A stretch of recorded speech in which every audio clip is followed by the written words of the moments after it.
এবং আপনারা দেখেছেন যে জাতিসংঘের যে মানবাধিকার রিপোর্ট এসেছে, আন্তর্জাতিকভাবে এই গণহত্যা যে আওয়ামী লীগ ঘটিয়েছে তা স্বীকৃত এবং ডকুমেন্টেড। সেই জায়গা থেকে পুরো পৃথিবীতে এরকম গণহত্যাকারী ফ্যাসিস্টদের যেই নজির, আওয়ামী লীগেরও সেরকম অবস্থায় হওয়া উচিত। আমরা তো ইউরোপের দেশগুলোকে ডেমোক্রেসির দিক থেকে অনেক এগিয়ে রাখি বা মডেল হিসেবে দেখি। তো জার্মানিতে ফ্যাসিস্টদের কী হয়েছিল বা ইতালিতে কী হয়েছিল আমাদের সামনে সেই নজিরগুলো আছে। এবং যেহেতু আন্তর্জাতিকভাবে এই গণহত্যা ডকুমেন্টেডও হয়েছে, সেই জায়গা থেকে আমরা মনে করি দলীয়ভাবে আওয়ামী লীগের এক ধরনের শাস্তি নিশ্চিত হওয়া উচিত।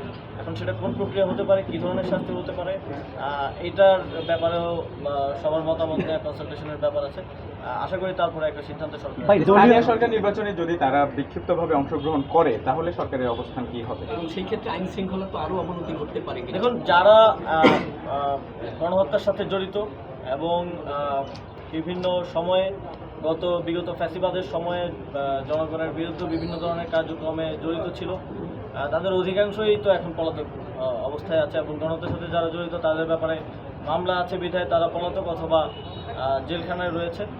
এবং ইতিমধ্যেই আমাদের মাননীয় উপদেষ্টা নাহিদ ইসলাম বলেছেন যে যারা আওয়ামী লীগ করেছে কিন্তু কোনো প্রকার অন্যায় এবং গণহত্যা কিংবা অপরাধের সাথে যুক্ত নয়, তারা ক্ষমা চেয়ে আবার মেইন স্ট্রিমে স্বাভাবিক অবস্থায় ফিরে আসতে পারে। এবং সেই জায়গা থেকে কেউ যদি নির্বাচন করে তাতেও কোনো বাধা নেই। কিন্তু কেউ যদি কেউ যদি কনভিক্টেড থাকে, গণহত্যার সাথে জড়িত থাকে, তাহলে তাই কোনোভাবেই নির্বাচনে দলীয় ভিজিবিলিটির ব্যাপারও আছে যে আমরা কতটুকু আয়োজন করতে পারবো। এবং এখানে অনেকগুলো একটা নির্বাচন আয়োজনের ক্ষেত্রে অনেকগুলো ব্যাপার আছে। এখানে ইলেকশন কমিশনের প্রস্তুতির বিষয় আছে, এখানে সরকারের আইন শৃঙ্খলার প্রস্তুতির বিষয় আছে। এবং প্রথমত হচ্ছে ডিসিশনটা চূড়ান্ত হওয়া, সিদ্ধান্তটা চূড়ান্ত হওয়ার একটা প্রক্রিয়া আছে। সিদ্ধান্তটা চূড়ান্ত হলে আশা করি বাকি বিষয়গুলো আমরা সেটা দলীয়